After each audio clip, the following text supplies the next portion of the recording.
দীর্ঘ ২০ মাসেরও বেশি সময় ধরে ফিলিস্তিনের অবরুদ্ধ গাজা উপত্যকায় নারকীয় হত্যাযজ্ঞ চালিয়ে যাচ্ছে ইসরায়েল। একের পর এক বোমা ফেলে হাজারো মানুষকে হত্যা করেছে ইহুদি দেশটি। আর এই নারকীয় হত্যাযজ্ঞের প্রধান সমর্থক হচ্ছে যুক্তরাষ্ট্র। তবে এবার সেই যুক্তরাষ্ট্রের প্রেসিডেন্ট ডোনাল্ড ট্রাম্পকেই মর্যাদাপূর্ণ নোবেল শান্তি পুরস্কারের জন্য মনোনীত করেছেন ইসরায়েলের প্রধানমন্ত্রী বেনিয়ামিন নেতানিয়াহু। হোয়াইট হাউসের বৈঠকের সময় নেতানিয়াহু ট্রাম্পকে এ সংক্রান্ত চিঠি তুলে দেন।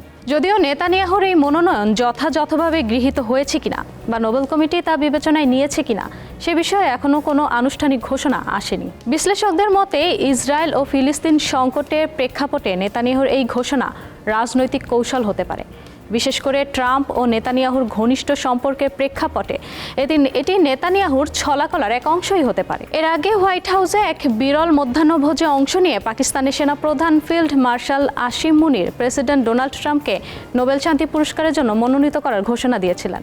পরে পাকিস্তান সরকারও এ নিয়ে বিবৃতি দিয়েছিল। এ নিয়ে খোদ পাকিস্তানে ক্ষুব্ধ প্রতিক্রিয়া দেখা গিয়েছিল। ভারত পাকিস্তান সংঘর্ষের আবহ মিটতেই দুই দাবি শোনা গিয়েছিল।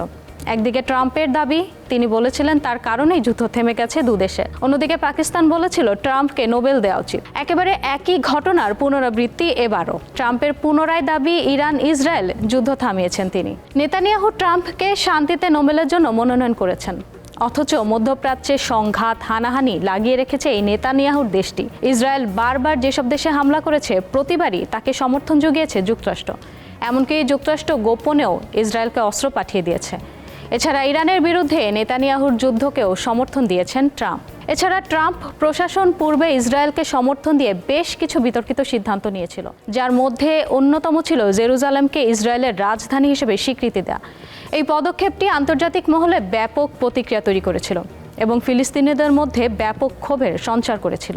ট্রাম্প বছরের পর বছর ধরে সমর্থক ও অনুগত আইন প্রণেতাদের কাছে থেকে শান্তিতে নোবেল পুরস্কারের জন্য একাধিকবার মনোনয়ন পেয়েছেন, যদিও পুরস্কার এখনও অধরাই রয়ে গেছে।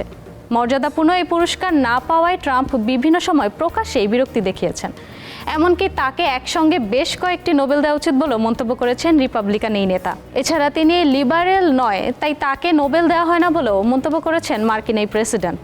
শেষ পর্যন্ত ট্রাম্প নোবেল শান্তি পুরস্কার পান কিনা তা নিয়ে যদিও সন্দিহান অনেকেই। ট্রাম্প নিজেও সংশয়ী, তাই বারবার নোবেল কমিটির ভূমিকা নিয়ে প্রশ্ন তুলেছেন তিনি। কিন্তু নোবেল শান্তি পুরস্কার পেতে এত মরিয়া কেন ট্রাম্প? আন্তর্জাতিক বিশেষজ্ঞরা মনে করছেন তার নোবেল পুরস্কারের প্রতি ট্রাম্পের আকাঙ্ক্ষার একটা বড় কারণ হলো পূর্বসূরি প্রেসিডেন্ট ওবামাও এই পুরস্কার পেয়েছেন। ওবামার নোবেল প্রাপ্তি নিয়ে প্রকাশ্যেই অসন্তোষ প্রকাশ করেছিলেন ট্রাম্প। এমনকি এমনটাও বলেছিলেন যে তিনি যদি ওবামা হতেন তাহলে 10 সেকেন্ডের মধ্যে এই পুরস্কার পেয়ে যেতেন। ট্রাম্পের দ্বিতীয় মেয়াদে এবার নিয়ে তৃতীয়বারের মতো হোয়াইট হাউসে সফরে গিয়েছেন নেতানিয়াহু। ট্রাম্পের দৃষ্টিতে গাজা যুদ্ধের অবসান শুধু নোবেল জয়ের আরেক ধাপ নয়, বরং মধ্যপ্রাচ্যে তার দীর্ঘমেয়াদী শান্তি কৌশলের গুরুত্বপূর্ণ অংশ। এই লক্ষ্য অর্জনে নেতানিয়াহুকে ট্রাম্প গুরুত্বপূর্ণ মিত্র মনে করলেও নেতানিয়াহু কখনো কখনো বাধা হয়ে দাঁড়ালে তিনি প্রকাশ্যে ক্ষোভ প্রকাশ করেছেন।